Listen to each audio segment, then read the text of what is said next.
Les gars, dans la météo précédente, on avait vu qu'on avait des petits rising ici, à chaque fois, et qu'une fois qu'on les cassait, ben, on allait dans un petit marais des morts avec 1, 2, 1, 2, et ici on vient de faire le 1, on était ici, on a refait le deuxième.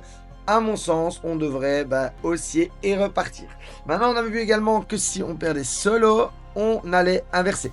Rien n'empêche de remonter un petit peu, de marquer de la faiblesse et de descendre un peu plus bas.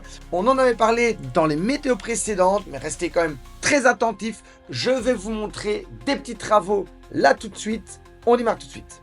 Bonjour à tous et bienvenue dans la Météo Crypto. Je m'appelle Noctis et chaque jour je vous amène des nouveautés et des stratégies pour vous aider à vous faire de l'argent sur ce marché. Si vous êtes nouveau sur cette chaîne, alors n'hésitez pas à vous abonner et à activer la cloche de notification dès maintenant.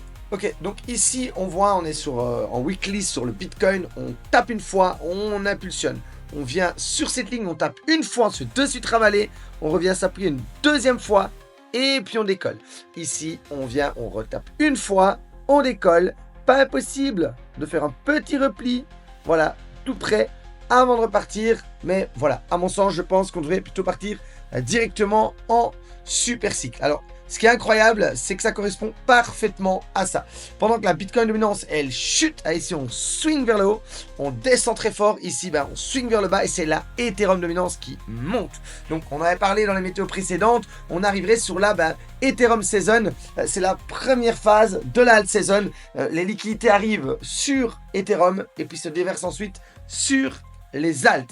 Et pour terminer, justement en parlant d'Ethereum, on a ici un parfait week-off. Donc là, on a ce qu'on appelle le creek. Ensuite, on vient spring ici, là en dessous de la console. On vient spring ici, en dessous de la console. Ensuite, on remonte, on fait un test. Avant le décollage, on est remonté. C'est pour ça que j'ai dit on devrait aussi peut-être refaire un test ici. Ce serait quelque chose de sain. On a tiré sur l'élastique, on remonte très fort et très vite.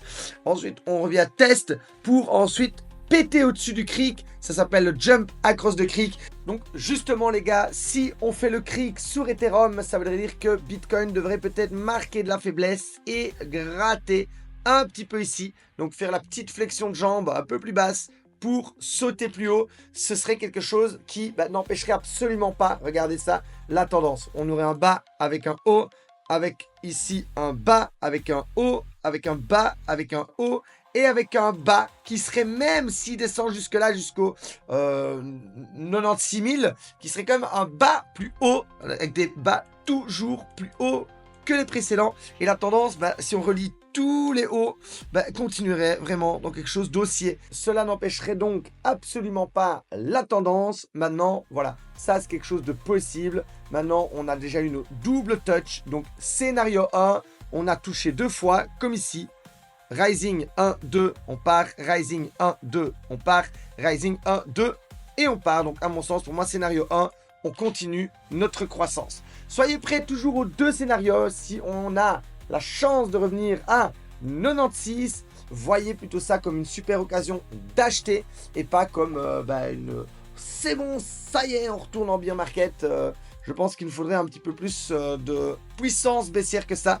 Donc pour moi, ce serait même sain et naturel de faire un petit repli pour mieux sauter. Ça correspondrait au creek. Maintenant, c'est pas pour ça que ça doit arriver. Les amis, j'espère que vous avez apprécié cette météo. Et moi, je vous dis à demain pour une nouvelle vidéo.